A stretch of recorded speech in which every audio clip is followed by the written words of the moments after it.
আপোনালোক সকলোকে নমস্কাৰ জনালোঁ। আজি আমি আলোচনা কৰিব ওলাইছোঁ জন্ম মাহ অনুসৰি এজন ব্যক্তিৰ ব্যক্তিত্ব কেনে হ'ব পাৰে। জ্যোতিষশাস্ত্ৰ অনুসৰি ব্যক্তিৰ স্বভাৱ চৰিত্ৰ বহু পৰিমাণে নিৰ্ভৰ কৰে তেওঁৰ জন্ম তাৰিখ তথা জন্ম মাহৰ ওপৰত। বছৰটোৰ 12টা ভিন ভিন মাহত জন্ম লাভ কৰা ব্যক্তিৰ স্বভাৱ চৰিত্ৰ ভিন ভিন হোৱা দেখা যায়। আহক কোন মাহত জন্মগ্ৰহণ কৰিলে এজন ব্যক্তিৰ কেনে স্বভাৱৰ হয় এই বিষয়ে কিছু আলোচনা কৰোঁ। আপুনিও আপোনাৰ জন্মমতে মিলাই চাই এই বিষয়ে জানিব পাৰিব।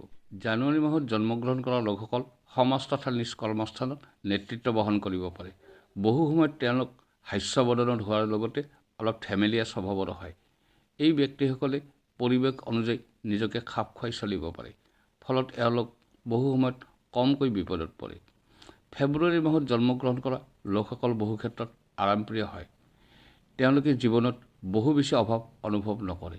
এই লোকসকল সাধাৰণতে জেদী হোৱাৰ লগতে দয়ালুও হয়, ফলত এওঁলোকে মানুহৰ লগত সহজতে মিলি যাব পাৰে। মাৰ্চ মাহত জন্ম লাভ কৰা ব্যক্তিসকল সাধাৰণতে চোকা বুদ্ধি সম্পন্ন হয়। এওঁলোক সৎ স্বভাৱৰ হোৱাৰ বাবে সাধাৰণতে মানুহৰ লগত প্ৰতাৰণা কৰি ভাল নাপায়। কৰ্মক্ষেত্ৰত অতি বেছি সচেতন হোৱাৰ বাবে বহু সময়ত এওঁলোক কৰ্তৃপক্ষৰ সমাদৰ লাভ কৰি থাকে। এপ্ৰিল মাহত জন্মগ্ৰহণ কৰা ব্যক্তিসকল শিল্পকলাৰ প্ৰতি অনুৰাগী হোৱাৰ লগতে মনত সদায় এটি সৃষ্টিশীলভাৱে ক্ৰিয়া কৰি থাকে। এওঁলোক কঠোৰ পৰিশ্ৰমী হোৱাৰ বাবে জীৱনত সুখ লাভ কৰিবলৈ সক্ষম হয়। পৰিশ্ৰমৰ বাবে এওঁলোক জীৱনত কেতিয়াও পৰাজিত হ'ব লগা নহয়। মে' মাহত জন্মগ্ৰহণ কৰা লোকসকল সাধাৰণতে স্বাধীনচেতিয়া হয়। আনৰ নিৰ্দেশত কাম কৰি এওঁলোক ভাল নাপায়। এওঁলোক সাধাৰণতে অলপ খঙাল প্ৰকৃতিৰ হয়। কিছু কিছু ক্ষেত্ৰত এওঁলোকে নেতৃত্ব বহন কৰিবলৈ সক্ষম হয়। জুন মাহত জন্মগ্ৰহণ কৰা ব্যক্তিসকল ভাগ্যৱান হোৱা দেখা যায়। এওঁলোকৰ মনত গভীৰ আত্মবিশ্বাস থকাৰ বাবে সোনকালে সফল হ'ব পাৰে। এওঁলোকৰ ভাগ্য সদায় সুপ্ৰসন্ন হৈ থাকে বাবে কম কষ্টেৰে ধন উপাৰ্জন কৰিব পাৰে। জুলাই মাহত জন্মগ্ৰহণ কৰা ব্যক্তিসকল সাধাৰণতে শান্তশিষ্ট প্ৰকৃতিৰ হয়।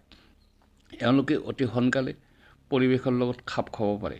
এওঁলোক চোকা বুদ্ধি সম্পন্ন হোৱাৰ বাবে সময়ৰ লগত খাপ খুৱাই নিজৰ ব্যক্তিত্ব গঢ়ি তুলিব পাৰে। আগষ্ট মাহত জন্ম লাভ কৰা ব্যক্তিসকল সাধাৰণতে শিল্পী মনৰ হয়।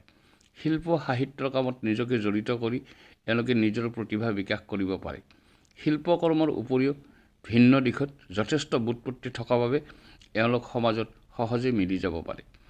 ছেপ্টেম্বৰ মাহত জন্মগ্ৰহণ কৰা লোকসকল সাধাৰণতে প্ৰেমিক হোৱাৰ লগতে ভাগ্যৱানো হয়।